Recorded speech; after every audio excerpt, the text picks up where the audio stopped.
Assalamualaikum warahmatullahi wabarakatuh.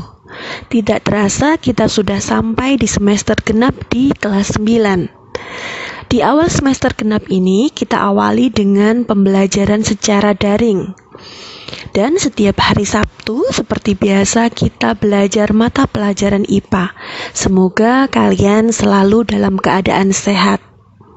Materi kita di awal semester genap ini adalah tentang pewarisan sifat pada makhluk hidup. Di sini ada kata-kata warisan sifat, berarti sifat itu diwariskan.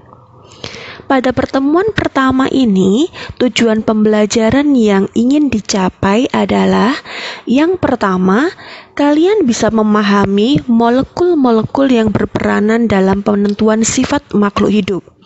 Yang kedua, kalian memahami hubungan kromosom, gen, dan juga DNA. Dan kalian juga memahami tentang struktur DNA dan RNA. Perhatikan gambar tanaman bunga berikut ini. Bagaimana sifat-sifatnya?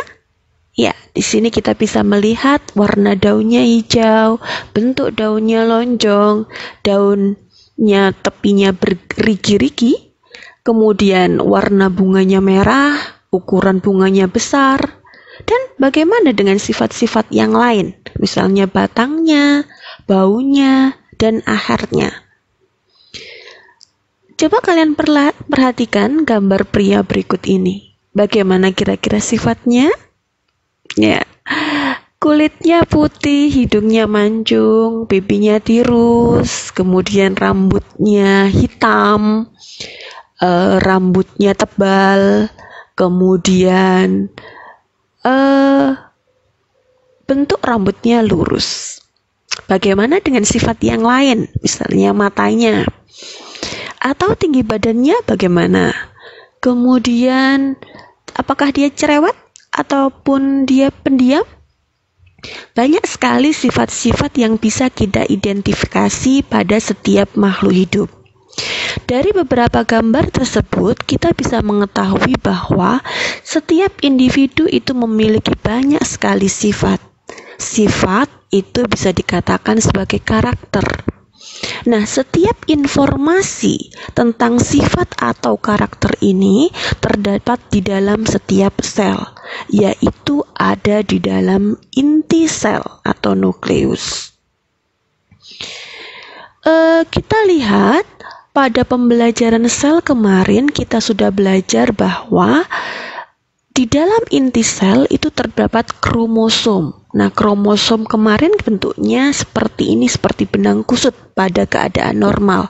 Kita bisa menyebutnya sebagai benang kromatin.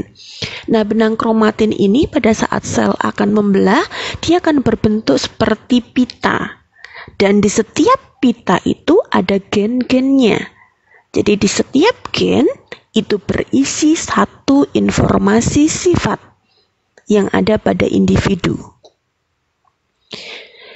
Setiap gen itu berisi satu sifat, informasi satu sifat. Misalnya di sini ada gen 1, misalnya gen ini sebagai penentu warna kulit, atau gen 2 sebagai penentu bentuk hidung. Gen 3 penentu ukuran tubuh, gen 4 penentu diameter usus misalnya, dan lain sebagainya. Hal tersebut memperjelas bahwa informasi tentang sifat individu ada di dalam setiap gen, dan gen itu ada di dalam kromosom. Kromosomnya ada di dalam inti sel.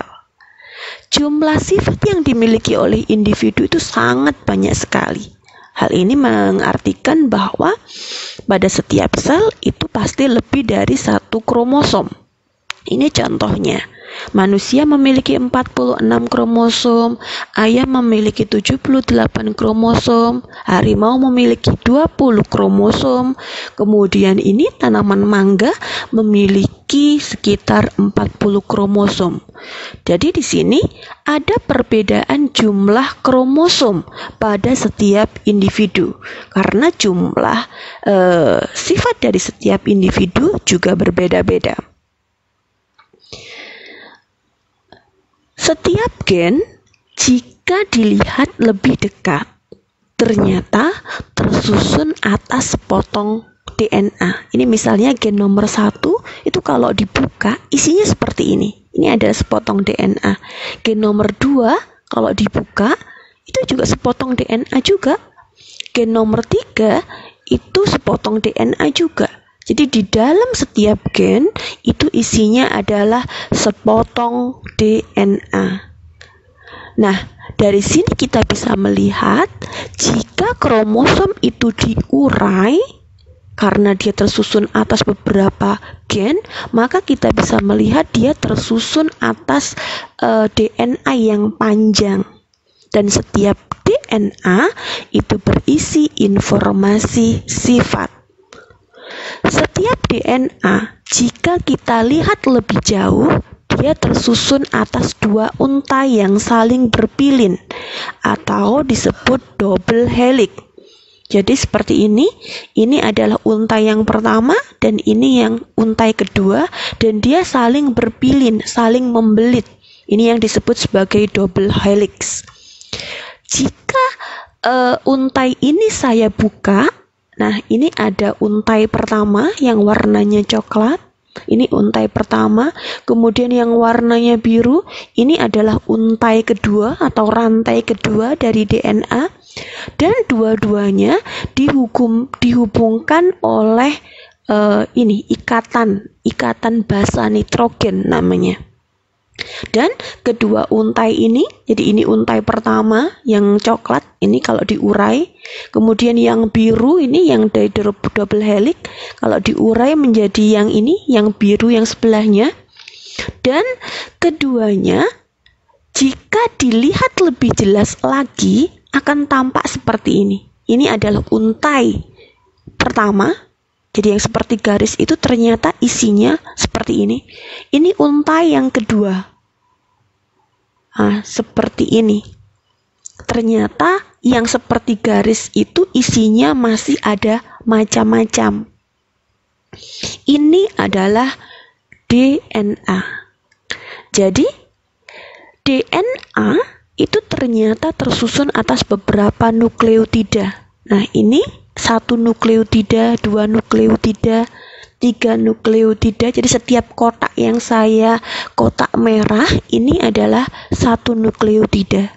Dan setiap nukleotida ternyata terdiri dari, yang pertama adalah gula yang saya gambarkan seperti segi 5 ya.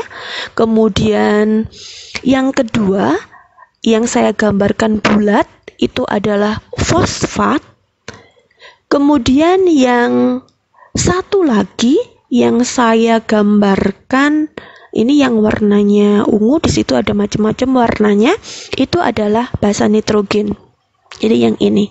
Jadi setiap nukleotida ada gula, fosfat, dan basa nitrogen. Ini kita bisa lihat, ini nukleotida yang bawah itu ada gula, fosfat, dan juga basa nitrogen. Semuanya sama penyusunnya. Ada gula, fosfat, dan basa nitrogen. Agar informasi sifat yang ada di dalam DNA itu bisa muncul, bisa terlihat dari luar, bisa terekspresi, istilah kerennya, maka DNA akan membentuk RNA. Nah, DNA dan RNA inilah yang menentukan ekspresi sifat pada individu. DNA dan RNA sama-sama terbentuk dari beberapa nukleotida. Cuma ada perbedaan antara DNA dan RNA. Ini DNA, dia double helix, 2 untai yang berpilin. Kalau yang RNA seperti ini, dia ternyata hanya 1 untai saja. Jadi DNA itu tersusun atas 2 untai yang berpilin, kemudian yang RNA ini hanya 1 untai, dia nggak berpilin karena cuma 1. Kemudian gula penyusunnya DNA itu gula deoksiribosa, kalau RNA itu gula penyusunnya adalah gula ribosa. Basa nitrogen penyusunnya, kalau DNA itu ada adenin, timin, guanin, dan sitosin. Kalau RNA tidak ada timin, tetapi hanya ada urasil, adenin, dan guanin, sitosin. Bagaimana? Menurut kalian? Rumit sekali, bukan? Ternyata di dalam inti sel yang super duper kecil sekali itu ada struktur yang sedemikian rumit. Dan struktur yang rumit inilah yang menentukan sifat-sifat kita. Struktur yang rumit ini diberikan Allah kepada kita, merupakan karunia buat kita dan harus kita syukuri. Sudah bersyukur kalian hari ini?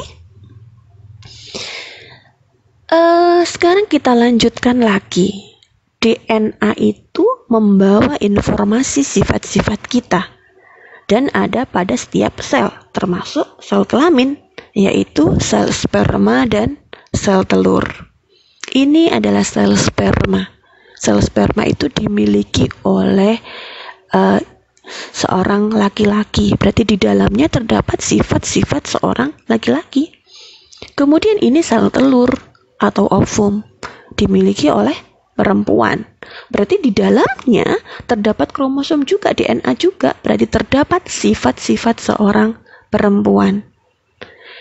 Nah, kita sudah mempelajari kemarin bahwa orang tua kita itu ada ayah dan ada ibu. Berarti di dalam tubuhnya ayah ada sel sperma, di dalam tubuhnya ibu ada sel telur. Dan kita, anaknya, itu merupakan hasil peleburan antara sel sperma dan sel telur. Di dalam sel sperma ada DNA ayah, berarti ada sifat ayah. Di dalam sel telur ada DNA ibu, berarti ada sifat ibu. Kalau kita merupakan peleburan antara sel sperma dan sel telur, berarti kita, di dalam tubuh kita, ada sifat ayah dan ada sifat ibu. Berarti sifat-sifat kita itu diwariskan dari ayah dan juga ibu. Bagaimana? Bisa dimengerti? Saya berharap kalian bisa mengerti penjelasan saya. Jika belum paham, silahkan diulang lagi videonya. Dipahami secara perlahan-lahan. Jangan mudah menyerah.